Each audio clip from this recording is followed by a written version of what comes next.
Hello and welcome to day one of the Lowering Your A1C and Beyond training, where I'm guiding you through the most important pieces to feeling confident in your blood sugars, in lowering your A1C and increasing your time in range. And at the end of the day, just getting back to who you are without diabetes interrupting everything. So today is day one. We are tackling goal setting, follow through, and values. And I'll be the first one to admit that this is the piece that you really have to slow down to, and that I definitely resist the most, but is the most impactful for the long term. So I really want you to give this video as much value as you would for day three when we talk about exercise and managing blood sugars for that. So we're going to dive right in and specifically talk today about how to not work harder at lowering your A1C, but smarter. And I'm going to give you 4 components of that smarter model, and feel free to take notes along the way. The first thing that I'm going to say before we dive into those 4 things is the truth is that when you want to lower your A1C,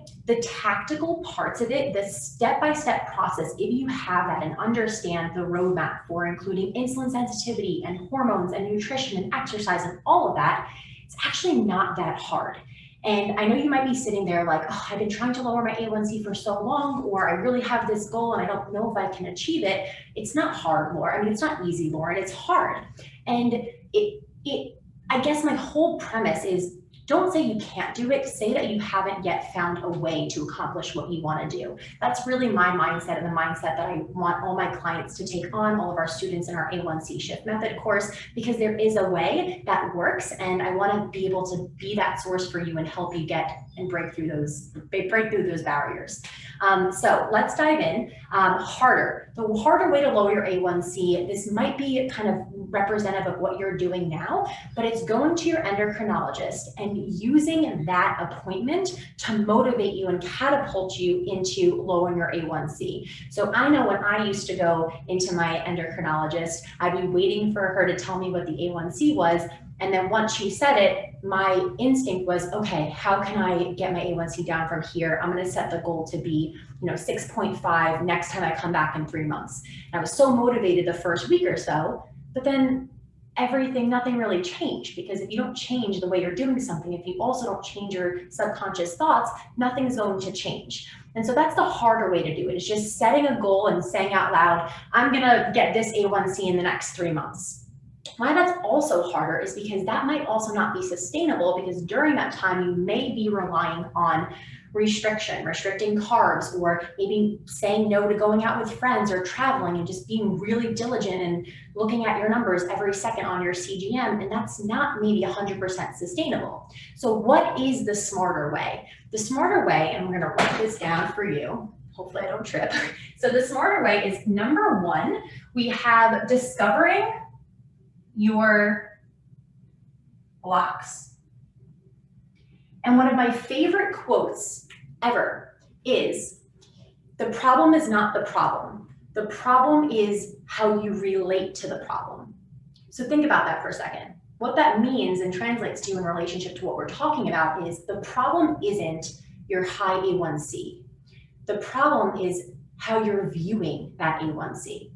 And so if you're viewing that high A1C as, it's impossible to lower it.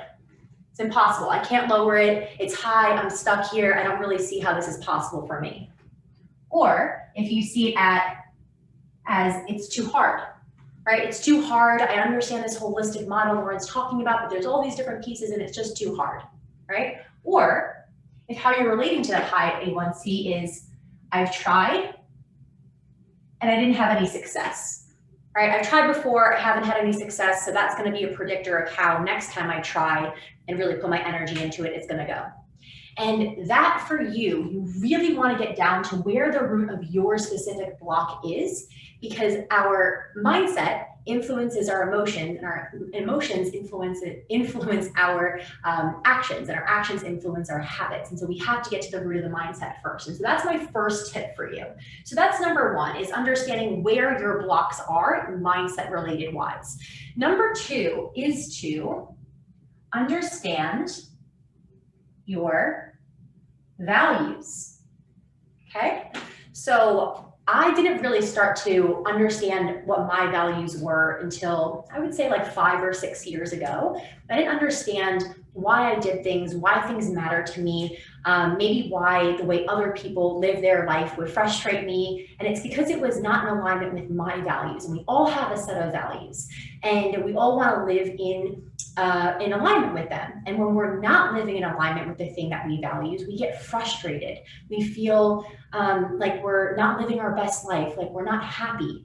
And so even though your value may not be health, right? That's okay. If your motivator for lowering your A1C and taking control of your blood sugars is not, I want to be the healthiest I want to be, that's okay. But you do want to find what values tie to motivate you to take care of your diabetes, because that's what's gonna help you get through for the long run and keep it sustainably, is having that base motivator. And so some different motivators that you might think of are, let me erase this right here. Some different values that might resonate with you are freedom, right? Freedom, family, right? I value family. I value spending time with my family. I value being present with them. And I can't do that when my blood sugars are up and down. Sleep. Oh, baby, that is one of mine. When sleep, when those CGM alarms are going up and down in the middle of the night, like that's one of my big motivators. Work, right? If you're somebody who puts work first, you want to be thinking of how enhancing your diabetes management will increase your focus, your mood, your energy output, which therefore will contribute to you doing better and showing up at your job and achieving more, maybe. Happiness, right? If you're someone who values just happiness, understanding how diabetes connects to that. Energy, peace, excuse all my messy handwriting. Service, right? If you really want to serve other people, we have to serve ourselves first, guys. So looking at, this is a short list, a very small list, but figuring out what you value. So that's number 2. Number 3, the third way to work smarter, not harder, is to break A1C down. And this is one of my favorite things. And this is also in the Diabetic Health Journal in the beginning of that, if you do have it for logging your blood sugars and helping identifying your patterns. So when we set a goal of lowering our A1C, we're not really seeing something on a daily basis that is telling us if we're on track or not. And a really good thing that you can do, and a good resource, is to understand what your goal A1C equates to in terms of blood sugar average. So if you have a goal of a 5.5 A1C, that translates to a 111, I have my notes, I have my cheat sheet, a 111, or if you're outside of the US, a 6.2. If you have your goal of a 6.0 A1C, we have a 126 average, or if you're outside the US, a 7.0.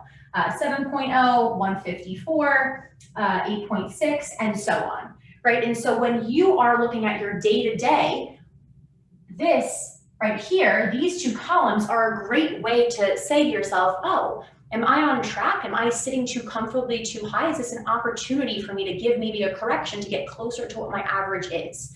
So that is the third one. And then we have the last and final one of how we want to work smarter, not harder, is to have compounding wins. I was talking about this with a client the other day. I don't know if this is something that I coined. I don't want to, if it's somebody else's idea, then we can give the credit where it's given, but this is how I think of it, as compounding wins. So your A1C, you're not really getting it checked until the next 3 or 6 month appointment. And if you have a CGM, sometimes it's not the best predictor, oftentimes it's off. And so with that, you really want to find something that's motivating in the in-between from where you are and what that next appointment is. And that's what I like to focus on, is compounding wins.